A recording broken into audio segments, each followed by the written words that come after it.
kecelakaan mobil misterius terjadi. Ini adalah prolog drama Korea terkenal berjudul Life on Mars yang sangat fenomenal. Mari kita simak ceritanya. Dia adalah Han Tae-ju, pemimpin tim analisis forensik, memiliki keterampilan yang cemerlang. Hari ini, Tae-ju mendapat kasus pembunuhan berantai. Sebanyak 6 wanita muda terbunuh. Kebanyakan korban yang dibunuh mempunyai riasan tebal. Kemudian kukunya dicat merah dengan sangat indah. Malam itu, wanita ini sedang berbelanja.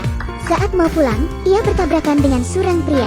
Pria itu lalu membantunya, tapi ekspresi aneh pria itu membuat wanita ini ketakutan. Dalam perjalanan, ia terus melihat ke belakang. Wanita itu berlari menuju rumah. Ternyata, pria itu juga mengikutinya. Malamnya, gadis itu membuang sampah. Ia tersadar, seseorang sedang sembunyi. Wanita itu langsung kabur.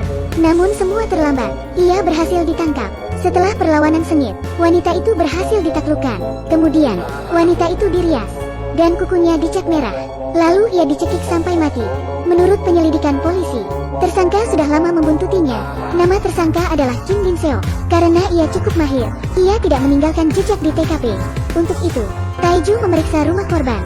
Dia lalu menggelapkan ruangan, kemudian menggunakan cahaya ultraviolet. Akhirnya ia menemukan sebuah bukti yang terlewat. Jika tersangka menyukai cat kuku dan juga suka riasan, bisa jadi ia mahir menghilangkan jejak. Untuk menemukan bukti kejahatan, Tae-ju menyisir lokasi pembunuhan. Setelah pemeriksaan, ada bukti di tempat Kim jongkok, yaitu debu dan sampah plastik. Karena Kim bekerja di pabrik semen, residu debu masih tersisa di bajunya. Meskipun pelaku menggigit jarinya agar sidik jarinya hilang, tapi pori-pori kulit akan mengeluarkan lemak dan protein yang bisa digunakan sebagai bukti. Dengan sinar ultraviolet, Tae-ju menemukan jejak Kim di tempat pembunuhan.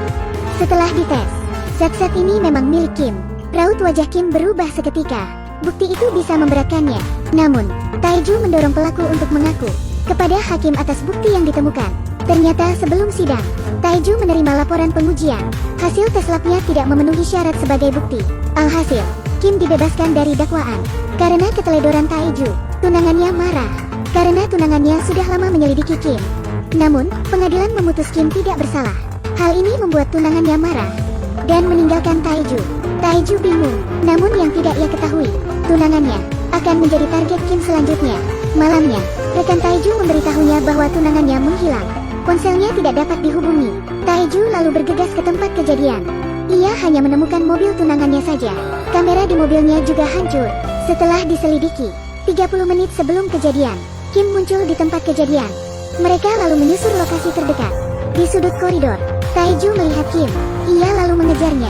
Saat Tae-ju berhasil menangkapnya, tiba-tiba ada yang menodong kepala Tae-ju. Kim lalu lolos. Pria yang menodongnya juga lolos setelah menembak. Tae-ju lalu kembali ke mobilnya.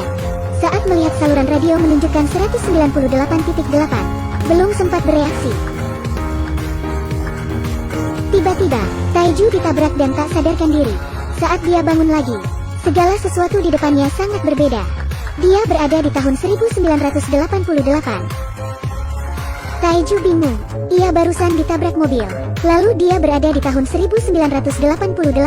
Ia sangat bingung. Saat ini, dua temannya datang dan memintanya menunjukkan lencana polisinya. Tapi dia melihat Kim. Tae-ju langsung mengejar orang itu. Kedua temannya juga ikut mengejar Tae-ju yang lari. Lalu, mereka saling mengejar satu sama lain. Setelah berlari jauh, Tae-ju berhasil menangkap Kim. Kedua temannya juga kelelahan. Tapi saat Tae-ju melepas masker Kim, ternyata orang itu bukan Kim. Ia salah orang. Namun, orang yang ia tangkap ternyata seorang penguntit. Lalu, mereka dibawa ke kantor polisi. Inspektur lalu masuk ke kantor. Dia cukup terkenal di kantor. Inspektur mendengar ada penjahat tertangkap. Ia lalu menendang Tae-ju dan menghajarnya. Tae-ju sampai tersungkur ke lantai. Bawahannya lalu menghentikan inspektur. Ia sadar, ternyata penguntitnya sudah ada di sel. Tae-ju lalu menjelaskan ia seorang tim forensik yang bekerja di Seoul. Inspektur tertawa mendengarnya. Ia tidak tahu soal itu. Bahkan tim itu tidak ada. Ia dikira berbohong. Mendengar perkataan inspektur, Tae-ju marah. Mereka lalu berkelahi.